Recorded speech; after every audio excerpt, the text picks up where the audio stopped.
All set now, ready to race.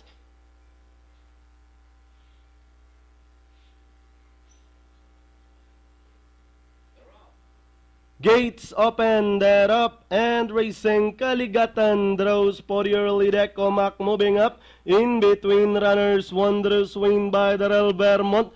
Face to face, running third last. Second last, Keyboy and Angel Dugo is bringing up the rear. Heading towards the half mile pole. Kaligatan in command by about a length and a half. Vermont now running in second. Ecomac shuffle back in third. Racing in for on the outside. Wondrous Wind. Face to face is racing in fifth as they rounded a 600.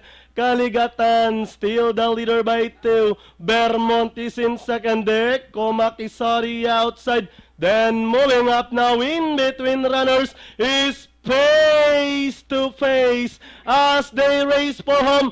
Kaligatan face to face, moving up in between runners. Then Vermont down on the inside. Now we can concentrate on this first two. Vermont face to face is on the outside. Face to face, Vermont by Darrell. Vermont face to face, Vermont. Vermont face to face, and finally close between face to face, Vermont. Then comes Ecomac close with Kaligatan. Wondrous Wind for your Pentafecta.